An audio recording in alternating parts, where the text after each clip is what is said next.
मेरी प्यारी स्टूडेंट, कहानियों की आज पुनः दौर में हम एक कहानी और आप लोग के लेकर सामने उपस्थित हो चुके हैं। और ये मोरल स्टोरी हमारे लिए रहेगी। तो इस मोरल टॉपिक का नाम है हमारा द ट्रू फ्रेंड। आप इंग्लिश सीख रहे हैं, इंग्लिश स्टोरी के माध्यम से इंग्लिश। ट्रू फ्रेंड, सच्चा मित्र। सच्चा मित्र के ऊपर ये कहानी है। ए लॉन्ग टाइम एगो, बहुत साल पहले की बात है। There lived a pair of parrots on a tree. एक पेड़ पर तोतों का एक जोड़ा रहा करता था। An old snake also lived in a hole in the same tree. उसी पेड़ पर एक बूढ़ा सांप भी छेद में नीचे रहा करता था। ओल्ड स्नेक, बूढ़ा सांप। The snake was too weak to go out to look for food. सांप इतना ज़्यादा कमज़ोर था कि वो भोजन की खोज के लिए नहीं जा सकता था, बाहर नहीं जा सकता था। इसलिए the parrot use to leave some food. इसलिए वो दोनों तोते उसके लिए कुछ न कुछ भोजन छोड़ दिया करते। For him near the hole, उसके बिल के पास।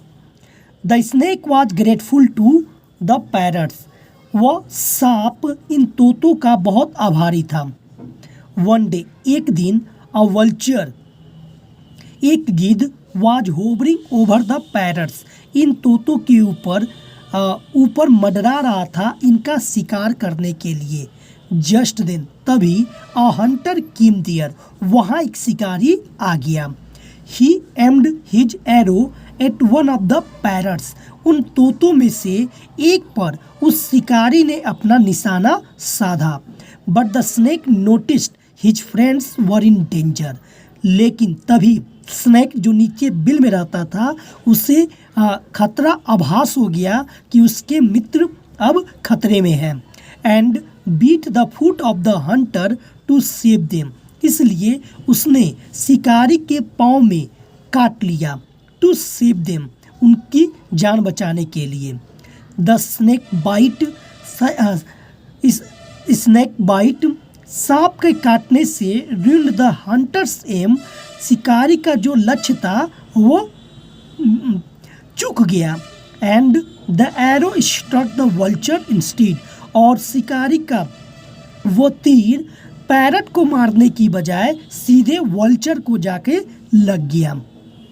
बाय सेविंग देयर लाइव्स, उनकी जान बचाकर। द स्नेक शोड, उस सांप ने दिखा दिया that he was a true friend, कि वह एक सच्चा मित्र है। तो सच्चा मित्र कभी भी आपको किसी तकलीफ में नहीं देख सकता। तो इस प्रकार उस स्नेक ने भी अपनी दोस्ती बखूबी निभाई। इसका मोरल जो वैल्यू निकल के आता है हमारा ये है, अ ट्रू फ्रेंड, एक सच्चा मित्र, is the most valuable asset, सबसे बड़ी और बेशकीमती पूंजी होता है। अब इस कहानी के साथ एक और कहानी हम पढ़ना शुरू करेंगे। यह है हमारी अगली कहानी, द वेन क्रोज, व व्यर्थ के कौवे। वंस, एक बार की बात है, a poor little myna lost the way to her nest. एक बार बेचारी एक छोटी सी मैना अपने घोंसले का रास्ता भूल गई। And it was getting dark, और अंधेरा हो रहा था। इसलिए यह प्यारी सी मैना she stopped on a tree, एक पेड़ पर रुकी। There were many crows perched on this tree. उस पेड़ पर बहुत सारे कौवे उड़ रहे थे। हु शॉटेड, कौवों ने चिल्लाना शुरू कर दिया। गेट ऑफ आवर ट्री, हमारे पेड़ से चली जाओ। द मैना प्लीडेड, मैना ने प्रार्थना किया। इट माइट रेन, बारिश होने वाली है। Let me stay for a while, कुछ पल मुझे यहाँ रुक जाने दो। But the crows wouldn't listen, लेकिन कौवों ने उस मैना की बात नहीं सुनी। एट लास्ट, और अंत में, द मैना फ्लू टू अनदर ट्री, मैना उड़कर दूसरे पेड़ पर चली गई। Where she found a cavity to rest in comfortably, और उस पेड़ पर उसने एक बड़ा सा गड्ढा वाला जगह पा लिया और वहाँ पे आराम से रुक गई।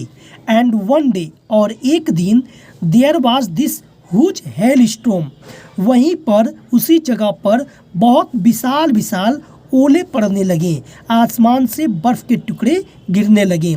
एंड हैवी रेन, और बहुत तेज बारिश होने लगी।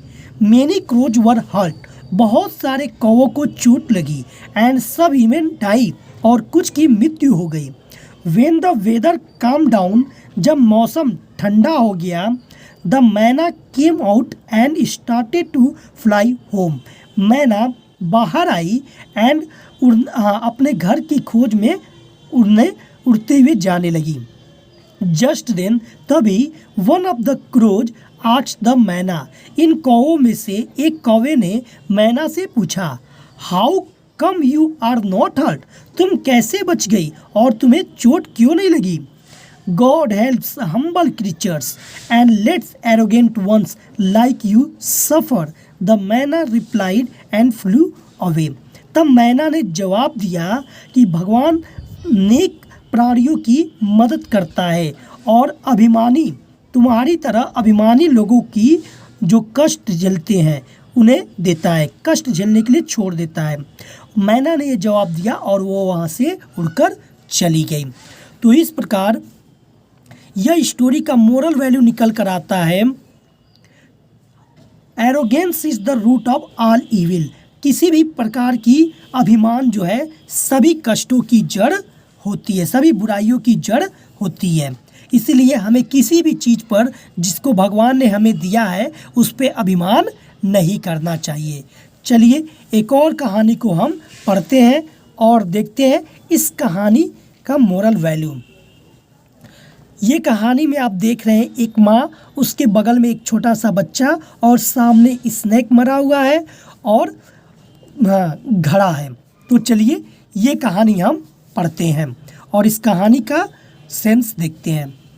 द मंगूज एंड द ब्राह्मण सन, नेवला और ब्राह्मण का लड़का। A Brahmin wife give birth to a boy, एक ब्राह्मण की पत्नी ने एक लड़के को जन्म दिया।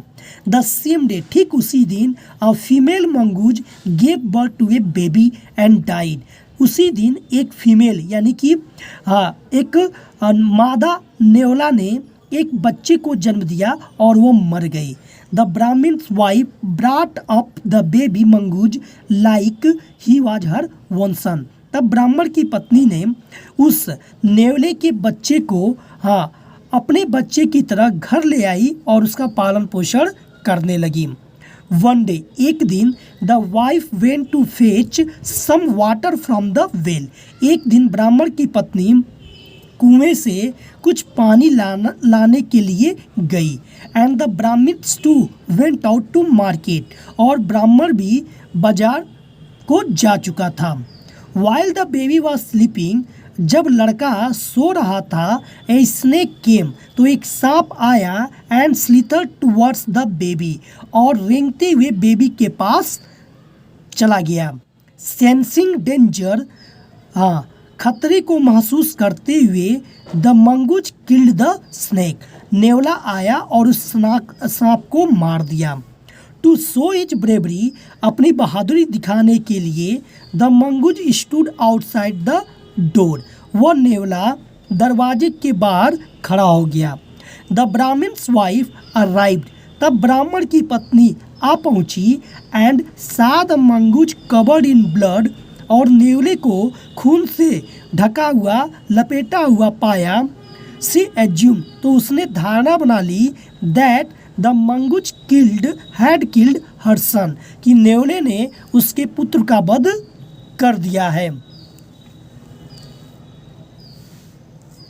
एंग्री, और गुस्से में, she threw the pot of water on the mongoose, इसने पानी से भरे बर्तन को उस नेवले के ऊपर पटक मारा। एंड किल्ड हिम, और नेवले को मार दिया। सी रैन इनसाइड, तब वो दौड़ते हुए अंदर आई। देयर, वहाँ पर, she found that her baby was safe, वहाँ पर उसने पाया कि बच्चा तो मेरा सुरक्षित था। And the snake body was lying nearby, और सांप का शरीर पास में मरा पड़ा था। She was very sorry to have killed the faithful mongoose. उसे बहुत अफसोस हुआ कि उतने विश्वास पात्र नेवले को उसने वध कर दिया। तो आप स्टोरी में देख रहे हैं ये बालक है, ये उसकी माँ है और ये सांप जो मरा पड़ा है और ये बर्तन है जिसमें वो पानी भर के ला रही थी और ये नेवला जिसके ऊपर उसने पटक मारा और नेवला का वध हो गया। तो इस कहानी से हमें ये शिक्षा मिलती है कि डू नॉट जज a book by its cover. कभी भी किसी का मूल्यांकन, किताब का मूल्यांकन उसके कवर से ही देखकर नहीं करनी चाहिए। किताबें हमें सच्चा मार्ग दिखाती हैं, सही रास्ता दिखाती हैं, हमें उनका अनुकरण हमेशा करना चाहिए। तो ये कुछ छोटी छोटी कहानियाँ थी जो कि आपको बताई गई और पढ़ाई जाती है। मैं ऐसी कहानियाँ लेकर हमेशा आता रहूँगा। आप इंग्लिश बूंद बूंद करके घड़ा भरता है और जब घड़ा पूरा भर जाता है तो वो बूंद नहीं रह जाती।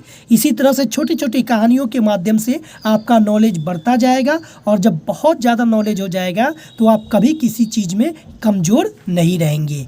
इंग्लिश आपके लिए बिल्कुल आसान हो जाएगा। मिलेंगे हम नेक्स्ट वीडियो में। जय हिंद।